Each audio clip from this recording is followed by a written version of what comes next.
Hey, it's me again. Today on TriRiot, a super cool interview with Trent Hayden, triathlon coach, and I'm going to see if I can find my name on the back of this shirt.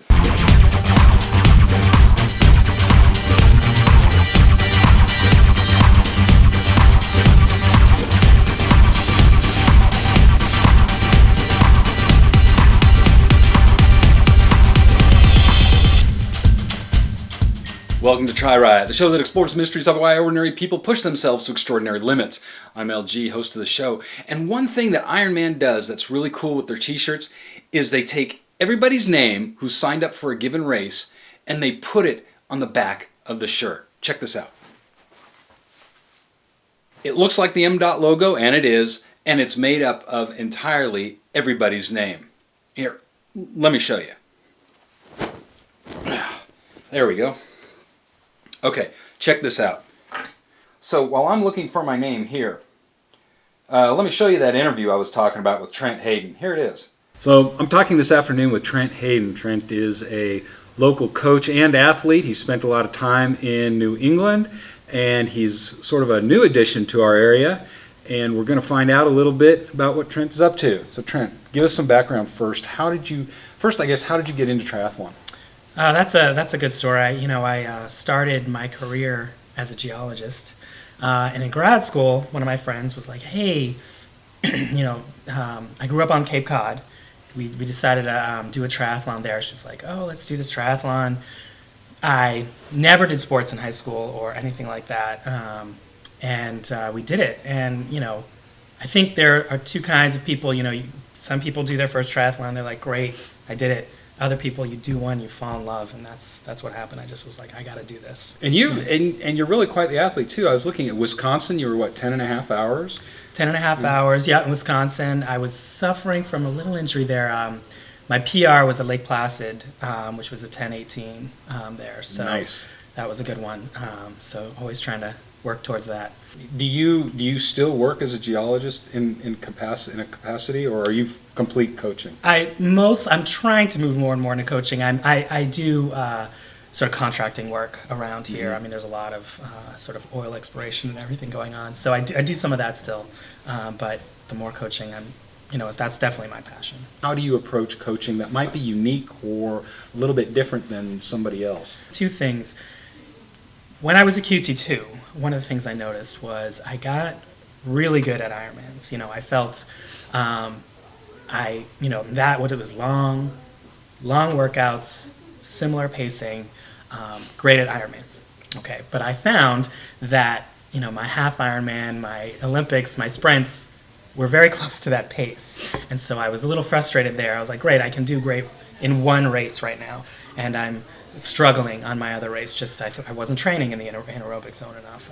So I think one thing we do at peak, which we do mostly train, we train people for sprints and Olympics, new people too, but a lot of our athletes are doing halves or fulls, or at least that's their goal to do. And I think one of the things we do a little differently is make sure that those people, because most of them aren't pros, most of them probably aren't going to Kona.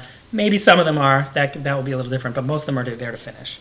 And making sure they can still enjoy a sprint, an Olympic, all those different distances. So we do a lot of interval training. But I think the biggest thing, and I was just talking to an athlete earlier today, is sort of the counterintuitive nature, and you've probably seen this, with training, where you have to say you got to start slow, you got to train slow to get fast.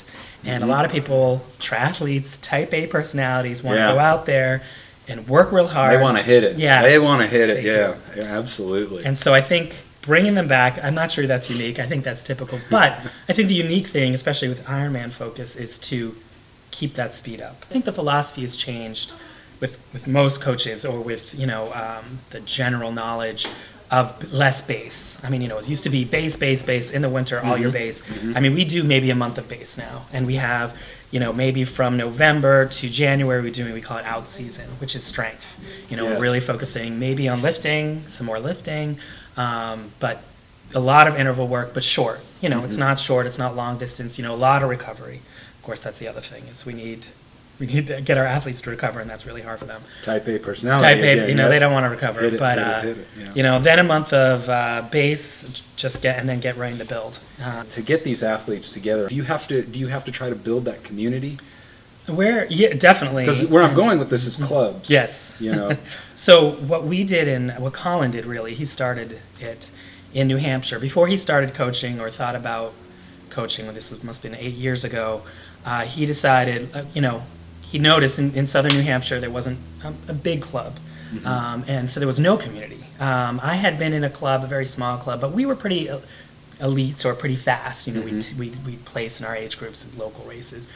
So I think that turned off some other people who wanted to join. They'd be like, "Ooh, these people are serious," and not that they weren't serious, but they're coming in from here to here. So Colin started a club. It was small at the beginning, but it's such a great community now. I mean, we have 150 people in southern New Hampshire, and there's a lot of competition with other clubs. In Massachusetts that people could. I mean, we get people from Massachusetts, some people from Boston, everywhere in New Hampshire. I think our peak is connected to it only tangentially, in the sense, we say we're coaches, sure, but we're not like pushing or asking people to be coached. If they want to, sure, they can go. If they want to get coached by somebody else, hey, that's great too. There's a lot of great coaches out there. And you find that they get a lot, the members get a lot out of it. I don't know, a social aspect or some kind of a feeling of belonging. Yeah, I mean, we have a forum, an online forum, group rides going on all over the place, or races people are doing, so then people know, oh, yeah, we have a huge list of races everybody's doing.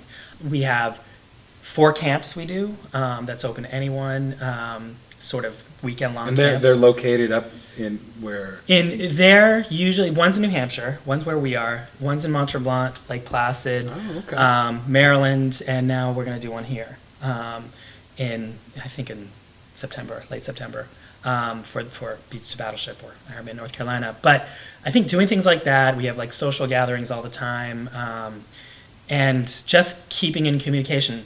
The other thing that I sort of put in place was we have monthly meetings, and the meetings are basically, we get an expert in the field talking about nutrition or talking about massage.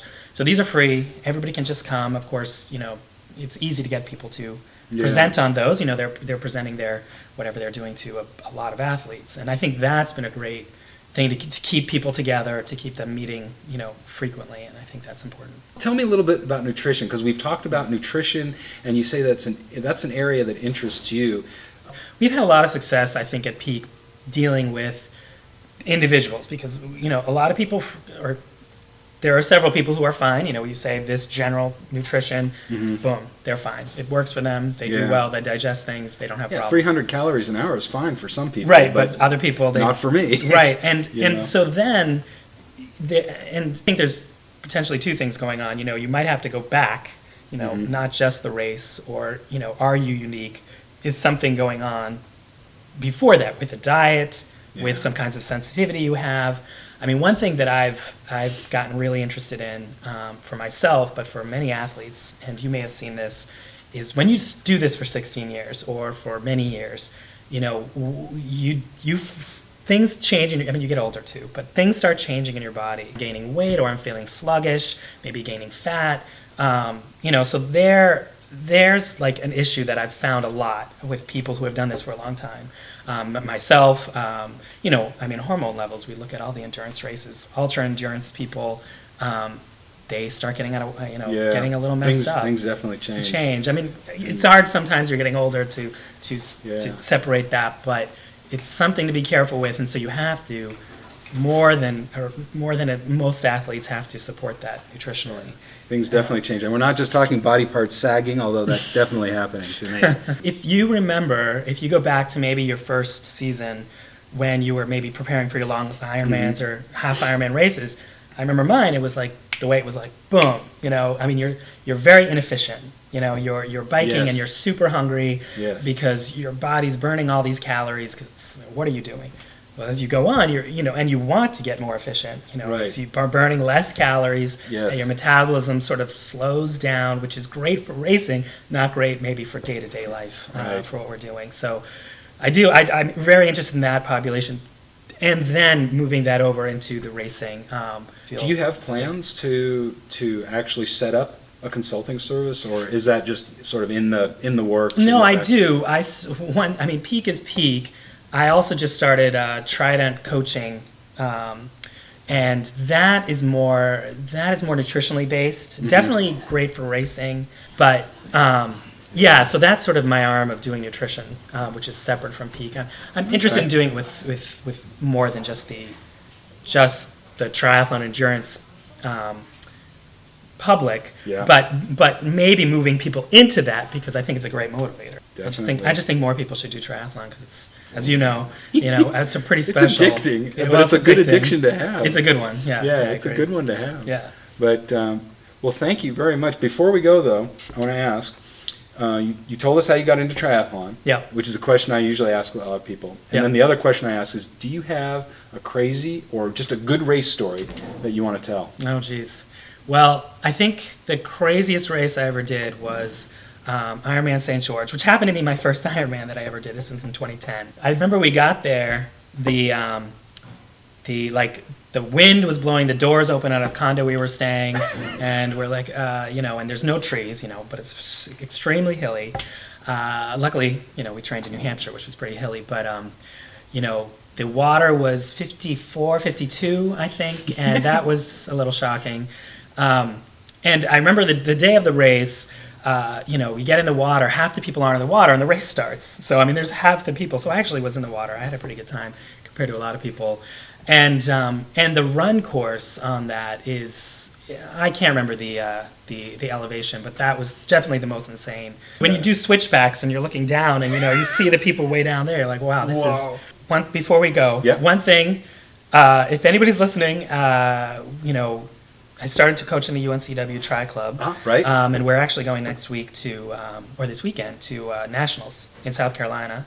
So that's exciting. But I'm also starting to teach here at UNCW Tri Club class, or no, a triathlon class, and a half marathon class. So if anybody's interested in taking those classes, University of North Carolina, Wilmington, in Wilmington, North Carolina, this fall, 2016. Cool. Yeah. Well, thank you very much. Thanks, I appreciate it, Trent. Thank you. I hope you enjoyed that interview as much as I enjoyed talking with Trent. If you want to get a hold of him, I'll put his contact info down in the comments. I'm sure he'd be glad to hear from you. Now, before I get out of here, let me remind you to subscribe to this channel. You can click on the subscribe button down here, or if you want another button, I do have an extra one. Here, hold on. Here it is. Right here. There you go. So, click here, be sure to subscribe. Thanks a lot. Stay to the right, pass on the left, keep on smiling. For TriRiot, I'm LG. The design is made up of everybody's name. Let's see, where am I? Hello, Gould. Hey, look, there's another Gould. Darren. Huh.